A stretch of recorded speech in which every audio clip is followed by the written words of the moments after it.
happy to have him here at KDWN 2 to 4 p.m. on Saturdays. None other than my man, Doug Basham. Doug, thank you so much for joining us. How are you? Good, Brian. How are you guys doing? Oh, we are doing just fabulous, my friend. I almost lost what little hair I have on my head. I did an interview with, I don't know if you heard it, Doug, with Melissa Blundo. Yeah, No Mask Nevada. What do you make of that? Well, you know, I did a whole thing on these anti-maskers on Saturday, and this is the anomaly that is America. These people live inside Trump's state-run propaganda ministry bubble and echo chamber. They are completely ignorant as to what has happened in the rest of the world, in countries where they had genuine leadership, leaders who actually cared about the health and welfare of their people, not just their re-election, who took immediate action, implemented a real shutdown, mandated masks, and led by example by wearing masks themselves. And the only reason we have this anti-mask movement is because of the failure of leadership. Donald Trump leads by example, but in the wrong direction.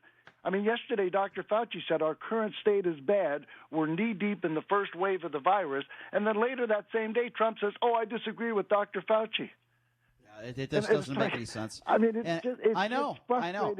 It wouldn't be as bad if it wasn't deadly. Yeah, well, here's the thing. He's causing people to lose their lives. Sadly, I agree with you. And as you know, I get frustrated on the air just as you do. But this is something we don't do. But I want to play a moment you had on your show on Saturday, because at first I started laughing, and then I said to myself, boy, you know, there's a reason why Doug is so upset, and we'll get to that. But I want to play the audio first, because you were talking about this same subject. You were talking on your show about people that are not wearing masks, and then you had some dope that called in that was complaining about it. So have a listen to this. This is Doug Basham on his show on Saturday. Have a listen to this. That's your point, morons? Really? They're shutting down churches, fascism. They want me to wear a mask. Tyranny. Idiots. Just go out without a mask and die, will you? Just die. Give us all a break. Help us thin the herd. You are doing nothing but contributing to Trump's homicidal, genocidal reduction of American lives. Get it over with so you don't waste my precious airtime with your swill and your drivel. Just die. Seriously, I have had it with you people. You people. How much time I got, Denise? I don't really want to take another call after that. Unbelievable. Go to church, sing, go to a Trump rally, yell, and then do us all a favor and die. Okay. All right. So, Doug, I was listening to that live with my friend, and we were laughing because obviously I know you're a good dude and you don't want people to die, but at the same time you're frustrated with the stupidity of so many people out there that are putting others at risk, right? Oh, absolutely. And you know, of course I don't want people to die, but the point is, by living inside this bubble of ignorance and tyranny and freedom nonsense and failing to get that you wear a mask as a sign of respect for others, so that if you're carrying the virus, they don't get it. Again, it all stems from a failure of leadership, but the end result is the same. You're endangering other people's lives. And this is the anomaly of America. This doesn't happen in other countries. It's this, you know, if I can ramble for a second here, it's the same thing when we get down to the issue of gun control and common sense gun measures. They trot out the lines their media gives them, well, it's mental health, it's video games, there's not enough God. Or, you know, if you take away the guns, only criminals will have them, except in every other country that's implemented these common sense gun laws. And every other country has mental health problems, they have video games, and people that don't pray. But for some reason, everybody thinks we're different. And it just gets to the point where it's so frustrating that sometimes you got to vent and tell people to die. I understand where your frustration is coming from. It took a lot of restraint on my part today to interview this woman, Melissa Blundo, who's holding a No Mask Nevada rally this afternoon. I was disappointed, Brian. You didn't tell her to die once. No, you know, I don't want her to die, but at the same time, I wish she would just stay in her place of residence, never leave her place, put duct tape over her mouth and never speak because she's a Yeah. dumbbell and she's putting everybody's lives at risk for her own selfish reasons. With that being said, speaking of dumbbells, let's talk about our president of the United States, Donald Trump. You cannot make this stuff up, Doug. We talked about this yesterday. Donald Trump's weekend disaster once again on social media. Let's start with the Confederate flag. As you know, NASCAR banned the Confederate flag. And yes, if you're one of those people that defends the Confederate flag, call it what it is. Let's call it. You're a racist. That's exactly what the president of the United States did. He attacked NASCAR for banning what is a flag that represents racism, hatred, and bigotry. The president of the United States did that. He's defending the Confederate flag. Your thoughts on that? Well, I mean, if you look at the events so far this week, the story about Putin paying bounties to kill our soldiers is now at least a week and a half, almost 2 weeks old. He has yet to even whisper a note of criticism against Putin. He's been harder on NASCAR and Bubba Wallace than he is Vladimir Putin. What do you make of that? You're right, because, he goes after Bubba Wallace as well. What a shocker. He goes after another African-American, just so happens to be the only driver in NASCAR. He tells Bubba Wallace that he needs to apologize. By the way, President Trump is the leader of never apologizing for anything, and he's done a lot of, and said and done a lot of disgraceful things. He wants Bubba to apologize, and for what? And then when Kaylee, the press secretary liar, gets up there, she says, well, in aggregate, here's what the president was trying to say. In aggregate, Kaylee, you're a moron. You're a liar. I mean, how do they just lie for this man time and time again? Well, in some cases, it's because they're being paid to. In other cases, maybe they think they're being loyal Republicans by sticking up for Trump.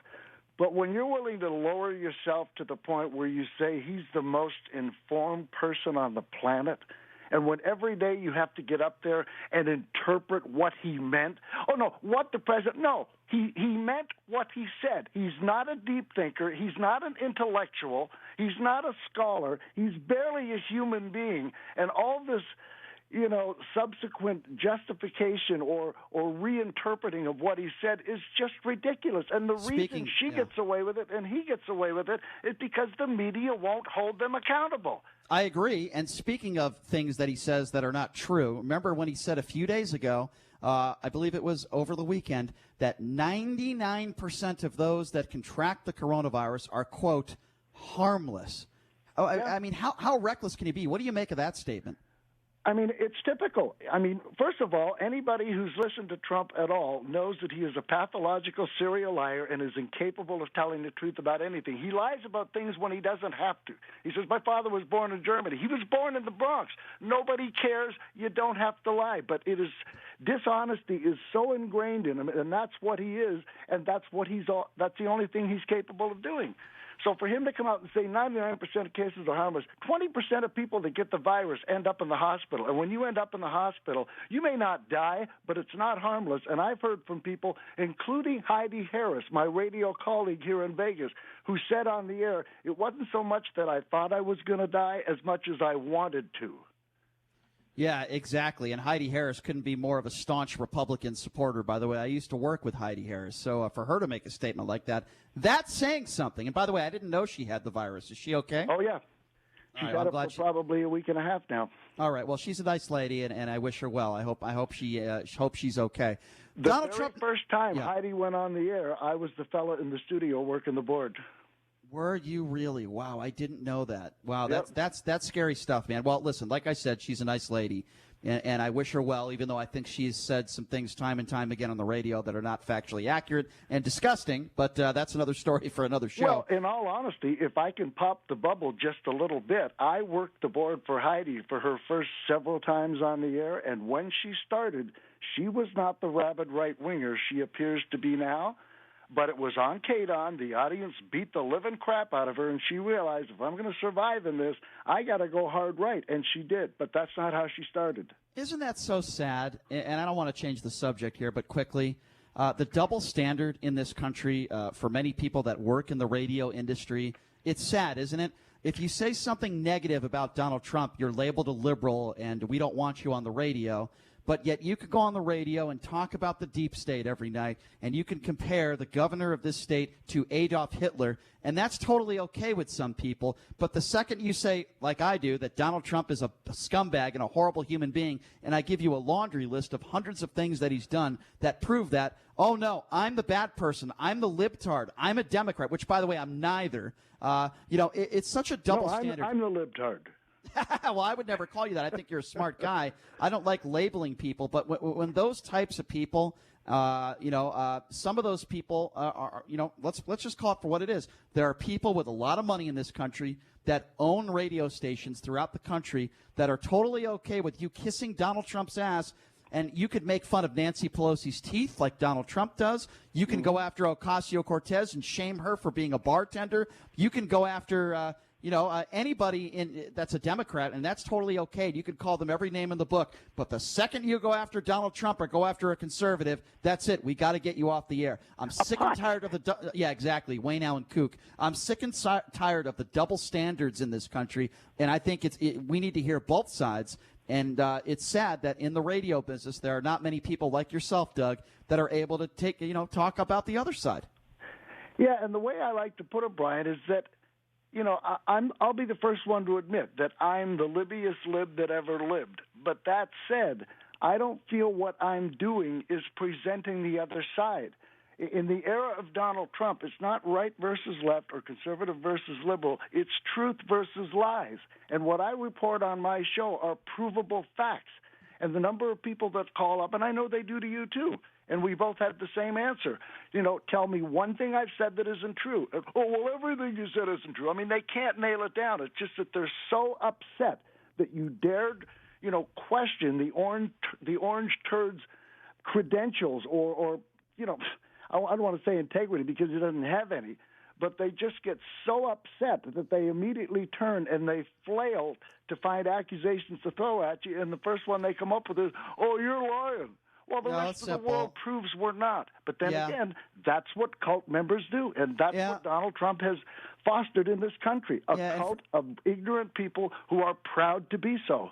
Well, you're right. You're absolutely right. And anybody and by the way, nobody really has said this to me recently because they know what my comeback is. But if anybody says I have Trump derangement syndrome, I simply respond that they have Trump fellatio syndrome and they wear the Donald Trump knee pads. So it's interesting. Nobody's called up and said that to me recently. I wonder why. Given the massive failure Donald Trump has been as a president, I mean, again, I go back to my South Korea thing. How come they went from 28 cases to 282, 10 times what they had on March 3rd.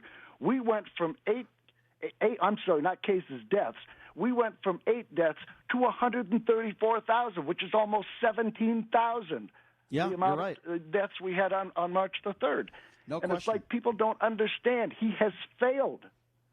But yet he's talking about the deaths we have. But Doug, yet he's talking today about opening up the schools, and he's actually threatening not funding schools because he wants them opened at a time where this pandemic is at a height right now. What do you make of that?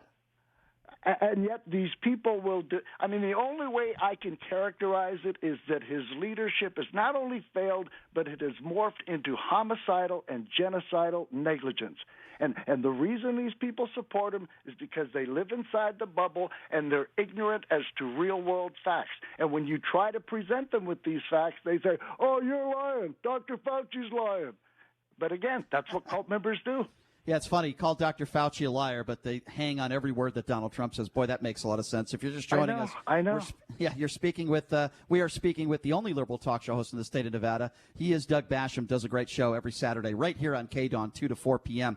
All right, Doug, we got to get into this Mary Trump book. It's an explosive tell-all book, let's go through some of the revelations in this book as reported by the media. By the way, it's going to be out very, very soon. Apparently, in this book, Mary Trump talks about the sociopath of Fred Trump Jr. She says in the book that claiming that Fred destroyed a young Donald Trump by targeting his ability to develop and experience the entire spectrum of human emotion. What do you make of that? Well, what I find interesting in all the excerpts I've heard from the book, there's a few new things that we didn't know, but basically there's nothing really there that we didn't know. Mary Trump provides the why, but we already knew the what. We know who and what Donald Trump is. Now she's telling us why he became that way, which is fine, but it doesn't excuse the fact that he is a horribly broken, damaged, and dysfunctional human being who should not be anywhere near the reins of power, let alone the highest position in the land. I agree. Apparently, in this book, Mary Trump says that Trump allegedly paid someone to take his SATs, and one night he decided to go to a movie instead of visiting his brother in the hospital. What do you make of this? Again, I mean, are you telling me he doesn't have the best words? I mean, Probably not. Probably not. I mean, it's like, as I say, she's giving us details that just reaffirm what we already knew. Donald Trump doesn't have the best words. He's semi-illiterate. He's not a smart guy, and we already knew that. So the fact that he paid someone to take his SATs, who could be surprised? Yeah, that doesn't shock me one bit at all. I wish I had the money where somebody brilliant could take my SATs, but I didn't have the money to do it, unfortunately. No, I'm being facetious. I was able to take the SATs myself. I was able to get into a decent school. But Donald Trump, when you have money, I think you think you can do whatever you want. Trump's sister, according to Mary Trump, in this book, Donald Trump's sister allegedly called him a clown and mocked his presidential run and said he only goes to church for PR purposes. By the way, which is true. We all know that Bible situation where he holds up the Bible for 10 seconds for a photo op. I mean, that was just so – that's one of the many disgusting things he's done in the last 3.5 years and across his lifetime. But does it surprise you that Trump's sister said that?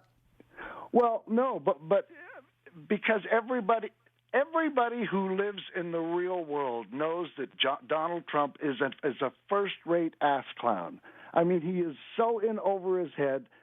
I like the part where she said that lying became a way of life for him. And again, we already knew that. He is the only, not only president, but I would say the only human being in history that in 3.5 years has accrued his own searchable documented database of over 19,000 lies.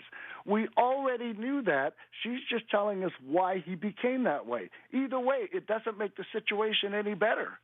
No, it doesn't. And, in one section of this book, according to the Daily Beast, Mary Trump recounts how when she was 29 years old and wearing a bathing suit and a pair of shorts to lunch at Mar-a-Lago in Florida, her uncle looked up at her and remarked, "Holy blank, Mary, you're stacked." We also know this is a president who openly, publicly said that he would date his own daughter if she wasn't his daughter. He's made remarks sexually about his daughter before, and now we're learning that allegedly he went after and staring down Mary's breasts. His niece. Or his niece, I'm sorry. He was ogling his No, I know, niece. but I was talking about his daughter as well. No, I know, but the holy crap, you're stacked. Yeah. That was directed at his family member. His Right. niece. No, I understand that. I understand that. We're talking about Mary Trump, but I was also saying that he has a history of, saying sexual things about members of his family. So what do you make about this? I guess saying that. Have you ever said that, Doug Basham, to like your daughter or your niece, that she's stacked? Have you ever stared? Because I've never done that before. I mean, you can say nice things like she's beautiful. Oh, you're so beautiful. But to comment on a woman's breast in your family, you can't get much worse than that. Again, that tells you all you need to know about Donald Trump, and yet his defenders will write her off. They can't call her a former disgruntled employee. I guess they're going to call her a former disgruntled family member. Yeah. And they're already on social media knocking down Mary Trump, and in this case, Mary Ann, for calling him a clown. Well, of course she called him a clown. She's a liberal. It's like there are no depths to which these cult members will not sink to defend their cult leader. And it's just sad, and it's costing lives. You are absolutely right. I don't disagree with you. So this is something that we're going to talk about next segment, Doug, but I do want to discuss this briefly with you because, they're talking about it on a lot of the networks. It's national news. And that would be Tucker Carlson. Tucker Carlson. Exactly. Who have I said he is a blatant racist and some, I haven't yet called him a white supremacist, but boy, I'm really getting there. Remember, this is the man who said the idea of white supremacy is a hoax just a week or two after 28 people died, I believe, at a Walmart in Texas, El Paso, at the hands of a white supremacist. So Tucker's at it again. As you know, Doug, Tammy Duckworth, agree or disagree with her politics, she is a Purple Heart recipient. She lost both of her limbs fighting for this country so idiots like Tucker Carlson could be on television making $1 gazillion. And the senator is a hero. And so the senator has a conversation. I believe it was an interview on CNN talking about these monuments, and she didn't say anything radical. She said something that, by the way, some Republicans are saying, and that is we should have an open dialogue about these monuments and whether they should be taken down. A very reasonable opinion. So what does Tucker Carlson do? He decides to go on his television show the other day to his cult members and questions her patriotism and says that she hates America. And then he doubles down on it last night. How are any listen, I get it. I know how this business works, right? The guy gets ratings. He makes people money. But even if you're a sponsor of his show with those ratings, how can you support this man in his show? That's a good question, Brian. And you know, if it's any consolation, he has been hemorrhaging sponsors, and I hope this latest attack on Tammy Duckworth finishes him. Someone like that just should not be in front of a microphone or a camera. I mean, that is disgusting. Back in 2004, when Tammy was leaving her legs in Iraq, Tucker Carlson was getting his legs cut out from underneath him on Crossfire on CNN. Yeah. And for him to turn around and accuse her, I mean, you're right. He doubled down last night and called her a coward. I mean, when he defends the 5-time draft-dodging, bone-spurred coward, I mean, it's just, again, this is the anomaly of America. This doesn't happen in other countries. And if it weren't for this state-run propaganda ministry that defends Donald Trump, he would not still be in office. He has done so many things that would have caused his own party to say, you need to leave. But when you've got Tucker Carlson's defending him and so many others on right-wing talk radio, that's how he's managing to survive. Yeah, no, I agree with you. I think it's just disgusting, and we're going to get to that in detail a little bit more coming up in the next segment, Doug. But we know you got your show you're prepared for this Saturday, 2 to 4 p.m. I'm a big fan. I listen to it every week. Doug, what do you got going on this Saturday? Well, I thought I'd start off by telling my audience to all die. No, don't do that. We want to keep you on the air, Doug. I thought of saying, okay, picking up from where we left off last week, die. Don't do that. No, I'll probably come up with something better. I'm actually working on an idea now, but it's only Wednesday morning. That'll probably be round filed by tomorrow. Yeah, by now we might learn that Donald Trump has entered the Klan. So let's wait and see the next couple days and see what's in store for the president and the idiot remarks that he makes on social media. I'm sure there'll be plenty in the next 48 hours, 72 hours. Yeah, we'll Doug see which always African-American athlete he attacks next. Yeah, exactly. Just pick a name. I mean, Seth Curry, LeBron James. I mean, everybody. I mean, but did you notice the word he used in his attack on Bubba Wallace? His favorite word. It's a hoax. Yeah, I know. He said, Everything yeah, exactly. It's a hoax, and that's what his people believe. You're right. I mean, Donald Trump's life is an entire hoax. Doug, it's always a pleasure having you on the show. Look forward to your show on Saturday, my friend. Thanks for joining us. Appreciate it. Hey, always a pleasure, guys. Stay safe. All right.